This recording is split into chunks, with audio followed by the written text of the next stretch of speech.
केरळ 6 दिवस फिरून झाल्यानंतर खूप सुंदर आठवणी घेऊन आता वेळ आहे गॉड्स ओन कंट्रीला निरोप देण्याची. हा प्रवास फक्त फिरण्यापुरती नव्हता तर खूप काही शिकवून जाणार होता. आता मी परत निघालोय मुंबईला. इतक्या छान ट्रिप नंतर हा आहे आता माझा परतीचा प्रवास. तर मी आहे आता चिनार फॉरेस्ट रिझर्वमध्ये, जिथं की टायगर पण आहेत आणि डिअर आहेत, बरेचसे असे प्राणी आहेत. आणि इथं स्पीड लिमिट पण 30चं असल्यामुळं हळूहळू जायला लागतं. आणि जवळजवळ गेले मागचे 100 किलोमीटर एक सुद्धा पेट्रोल पंप आला आहे. मला वाटलं एखादा तरी पेट्रोल पंप कुठं ना कुठं तरी भेटूनच जाईल. आणि गाडीचं पेट्रोल एकदम संपत आलं आहे. म्हणजे पेट्रोल अजून पेट्रोलचं ते ब्लिंकिंगची लाईट चालू झाल्या आणि आत्ताशी फक्त एकच डॉट आहे. आणि इतर रस्त्याला कुणी लोकसुद्धा नाही की मला सांगतील की पुढं अजून पेट्रोल पंप किती किलोमीटर आहे किंवा पुढं पेट्रोल पंप नाही. आणि मला पण मागं पण जाऊ शकत नाही, कारण की मागं तर काहीच माहीत नाही की मागं कुठं आहे पेट्रोल पंप. मागं तर 100 किलोमीटर पेट्रोलच नव्हता. पुढं जाण्याशिवाय पर्याय नाही.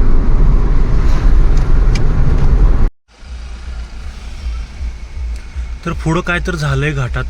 आणि एकाला विचारलं तर ते फक्त तमिळमध्येच सांगतो, त्यामुळे काय समजून झालं आहे मला पण एक्झॅक्टली काय झालं आहे, गाडी चालू आहे की नाही. मला आता थांबून कोणाला तर विचारायला लागेल. Sir, is there any petrol pump? Next 16 kilometre. 16?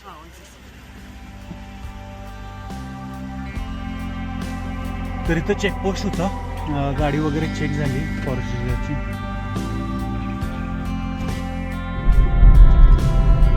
तर माझ्या ट्रिपच्या 4थ्या स्टेटमध्ये मी एंटर केलेलं आहे, ते म्हणजे तमिळनाडूमध्ये. आणि तमिळनाडूमध्ये ॲज कम्पेअर टू 4ही राज्य सगळ्यात स्वस्त जर पेट्रोल मला कुठं भेटलं तर ती तमिळनाडूमध्ये. तमिळनाडू पेट्रोलची प्राईस आहे 100 रुपये. तर पुढंच मी जस्ट पेट्रोल पंप बघून तिथं गाडीची टँक फुल करून घेणार आहे. म्हणजे ॲटलिस्ट मला माझं प्लॅनिंग आहे की आता गोव्याला जायचं, तर ॲटलिस्ट मला गोव्यापर्यंत पेट्रोल पुरून जाईल एकदा टँक फुल केली की.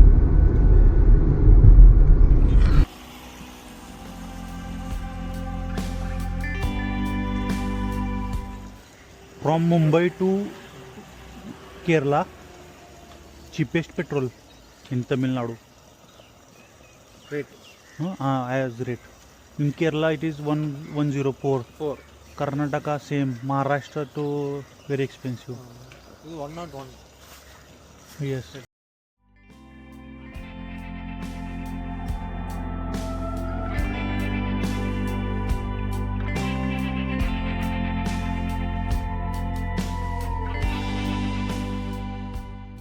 तर प्लॅनमध्ये थोडेसे चेंजेस आहेत. मी डायरेक्ट मुंबईला जाणार होतो, परंतु कंटिन्युअस मला ड्रायव्हिंग एवढं शक्य नाही. त्यामुळं दावणगिरीमध्ये माझा एक मित्र राहतो आणि दावणगिरी फक्त 44 किलोमीटर आहे. त्याला मी फोन करून सांगितलं आहे की मी तुझ्या तिथे येणार आहे आणि मी आज झोपण्यासाठी तिथं जाणार आहे आणि राहिलेला प्रवास मी उद्या सकाळी चालू करेन. कारण की आता जवळपास रात्रीचे 1:30 वाजलेत आणि दावणगिरी अजून 43 किलोमीटर आहे. आणि मला अजून दावणगिरीला पोहोचायला मला 1 तास लागतील. आणि तिथं जाऊन मी झोपेन आणि राहिलेला प्रवास उद्या सकाळी चालू करेन. तर जस्ट दावणगिरीमध्ये एंटर झालो आणि एंट्रीला अशी सगळी लाईटिंग लावलेत. बहुतेक कर्नाटकात कुठला तरी कार्यक्रम चालू आहे, कारण की फक्त इथंच नाही, बरीचशी अशी गावं होती जिथं अख्खी गावं लाईटिंग केलं होतं. त्याचं कारण काय मला पण माहीत नाही. आता मी गेल्यावर माझ्या मित्राला विचारतो की काय कारण आहे, कारण की ह्याच्यापेक्षा भारी भारी मी लाईटिंग रोडला बघितली. आणि काही ठिकाणी गणपती आणि लक्ष्मीचा फोटोमध्ये सुद्धा लाईटिंग होती. त्यामुळं मला वाटतं कोणता तरी सण असणार आहे, त्याच्या निमित्तच ह्या अशा लाईटिंग केल्यात. आहा, बॉडी वीडियो बनाएंगे भाई. अभी सो गए 1 घंटा, बहुत नींद आ गई थी.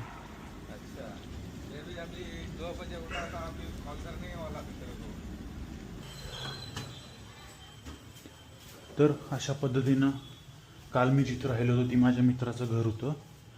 अभिषेक यल म्हणून मित्र आहे आणि प्रॉपर दावणगिरीचंच आहे आणि आता सध्या तो बेंगलोरला जॉबला आहे. काल त्याला फोन केल्यानंतर तो पण अवेलेबल होता. मी इथं आलो आणि आता निघत आहे. गाडी त्या ठिकाणी पार्क केली आहे. चल bye. Thank you so much.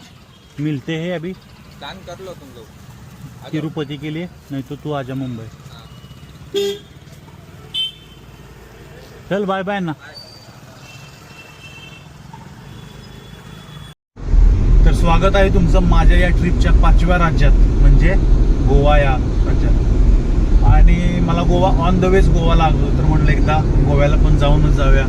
At least एक दिवस तरी गोव्यात स्पेंड करू आणि मग जाऊ उद्यापासून डेलीचे रुटीन आपलं. तर मी जस्ट एंटर झालेलो आहे गोवामध्ये आणि पणजी फक्त आहे 5 किलोमीटर आणि मला हा ब्रिज घ्यायचा आहे. हा ब्रिज डिरेक्टली बाहेर पडेल ह्याच्याकडं. Good morning from Arambol beach Goa. माझ्या या केरळ सिरीजच्या या शेवटच्या एपिसोडमध्ये मी आज आहे आरंबोल बीच गोवा इथं आणि थोड्या वेळाने इथं बसून फिरीन आणि त्याच्यानंतर निघीन मी मुंबईला जायला.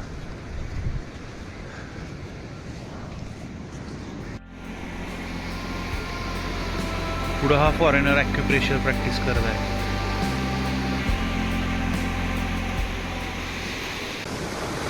तर माझ्या मागं ना एक चायनीज लेडीज होती. ती लोक तिथे डिसिप्लिन असतात बघा. ती आली होती तर बीचमध्ये जाण्यासाठी, पण ती जाताना तिथले सगळे जे बिअरच्या बॉटल्स जो प्लॅस्टिकचा कचरा होता तिनं उचलला सगळा आणि डस्टबिनमध्ये नेऊन टाकला. आपल्या लोकांना पण कुठं तर थोडं डिसिप्लिन व्हायला लागणार आहे. तरच गोव्यासारख्या अशा ठिकाणी टुरिझम वाढेल.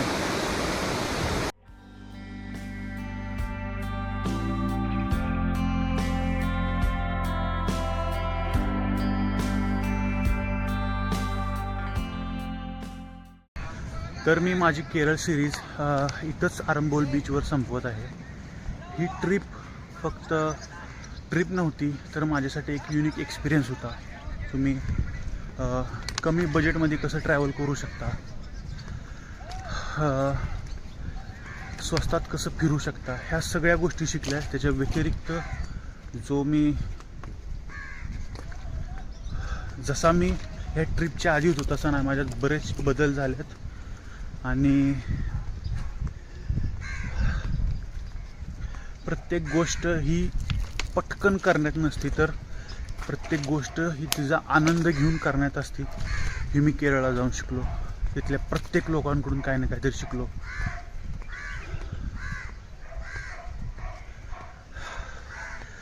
उद्या मी ॲज इट इज ऑफिसला जातो तसं ऑफिसला जाईन, पण अजून माझं मन की केरळमध्येच आहे. एवढ्या लांब असं ट्रॅव्हल करत जाणं हे पॉसिबल आहे फक्त आणि फक्त विश्वास. फक्त माझाच नाही तर माझ्या घरच्यांचा विश्वास माझ्यावरचा की एवढ्या लांब मी जातोय ते पण गाडी घेऊन ट्रॅव्हल करत 3000 किलोमीटर मी एकटाच चालवणार. तर स्पेशल थँक्स तर माझ्या घरच्यांसाठी, त्यांनी माझ्यावर एवढा विश्वास ठेवला.